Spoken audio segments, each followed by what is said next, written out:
महंगाई को ओवरलैप करने की एक कोशिश की जा रही है। आप देख रहे होंगे जैसे बिहार में अभी जो सरकार चल रही है, कहने को तो ये डबल इंजन की सरकार है।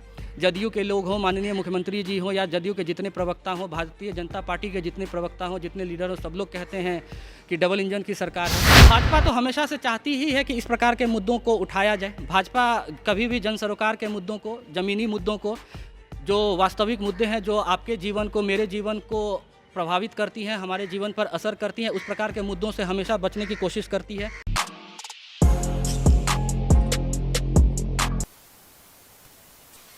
नमस्कार, बिहार के डिजिटल मीडिया का जनक भारत लाइव देख रहे हैं आप। राजद में हैं। संपूर्ण क्रांति की मसाल जो है आपको दिख रही होगी।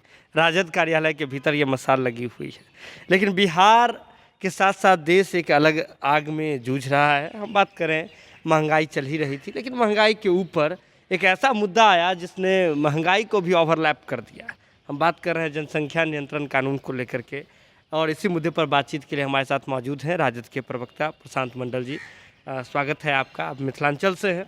एक बेर अहाँ के स्वागत है। और धन्यवाद सुमन जी। और सीधे तौर पे अब हिंदी में सवाल लेते हैं।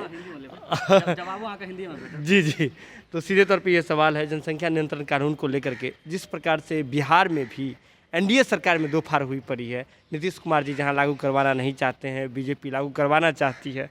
क्या लग रहा है, राजद क्या चाह रही है? देखिए, राजद का तो बिल्कुल स्पष्ट मत है। राजद का मत बताने से पहले कुछ बातों को मैं स्पष्ट कर देना चाहता हूँ।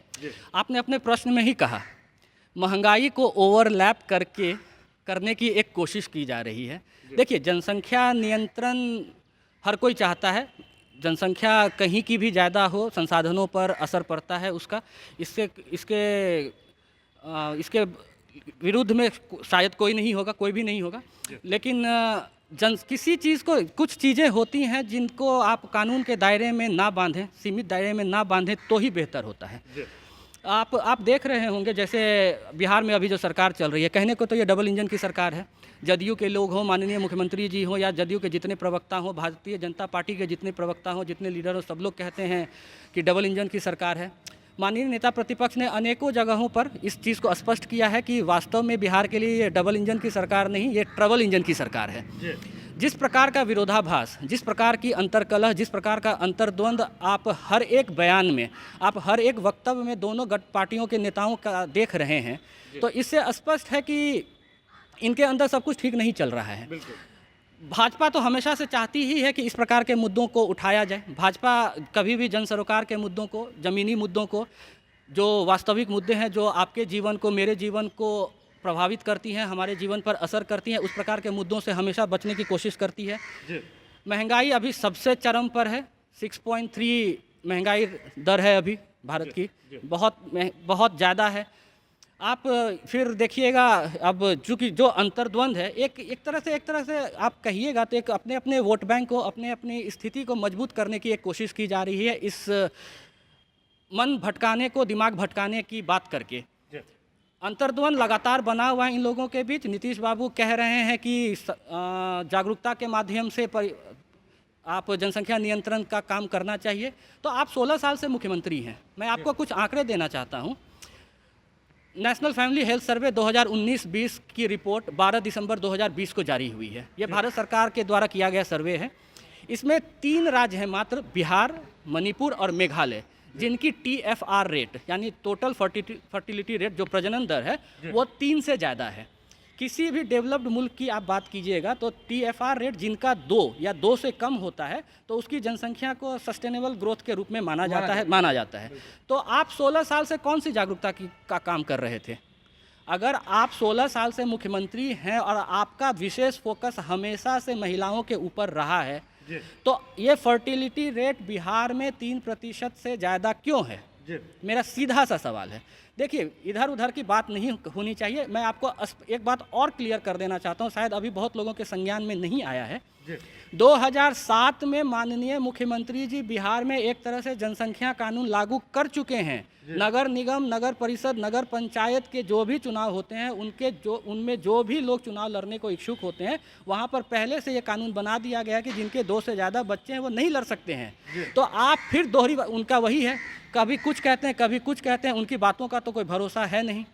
खुद कह रहे हैं, खुद कानून बनवा चुके हैं और फिर कह रहे हैं कि जागरूकता की बात होनी चाहिए। अजय विडंबना है, इसी भ्रम में बिहार के लोग फंसे हुए हैं। जागरूकता किस स्तर तक? शराबबंदी को लेकर के भी बहुत ज्यादा जागरूक बिल्कुल। किया गया, वर्ल्ड रिकॉर्ड बनाए गए, तो अब शराब तो नहीं मिल रहा है कहीं हर जगह। देखिए, मैं इस मुद्दे पर आता, जैसे आप स्वयं इसको ले आए। कुछ चीज़ें ऐसी होती हैं जिनको आप कानून के माध्यम से नहीं रोक सकते हैं। हर तरह के लोग समाज में होते हैं, हर प्रवृत्ति के लोग समाज में होते हैं। शराबबंदी कानून बिहार में कितना लागू है, आप किसी भी बच्चे से पूछ लीजिए, किसी भी कोने में जाकर पूछ लीजिए, टोटल फेल्योर है शराबबंदी। एक तरह से पैरेलल इकोनॉमी बिहार में चल रही है शराब की।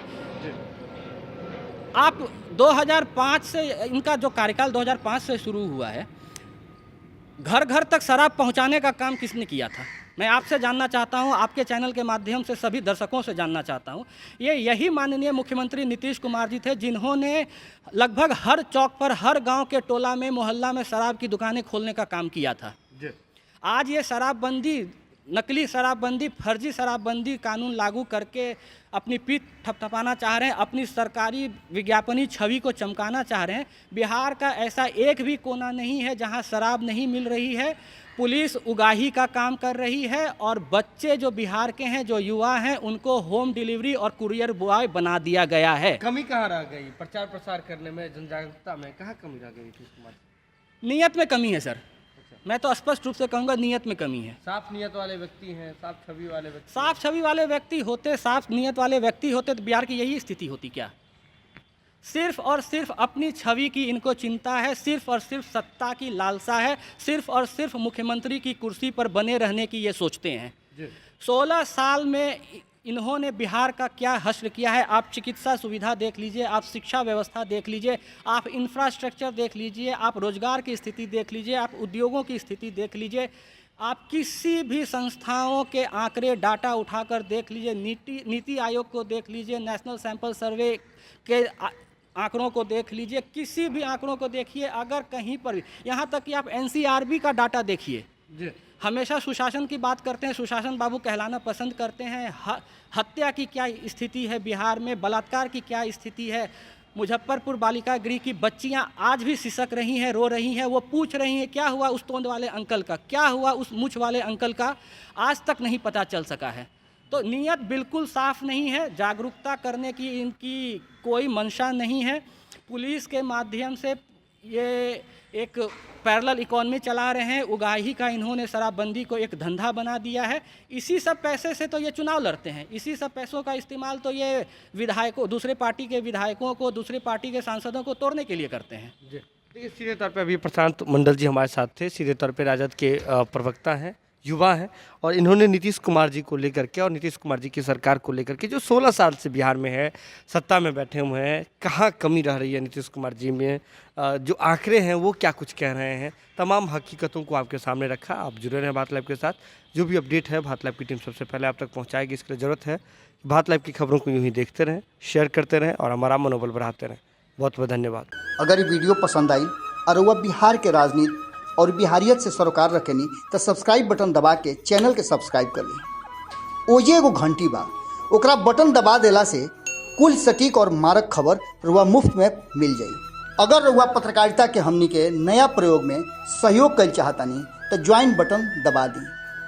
पेटीएम नंबर नोट कर ली 9386816700। धन्यवाद।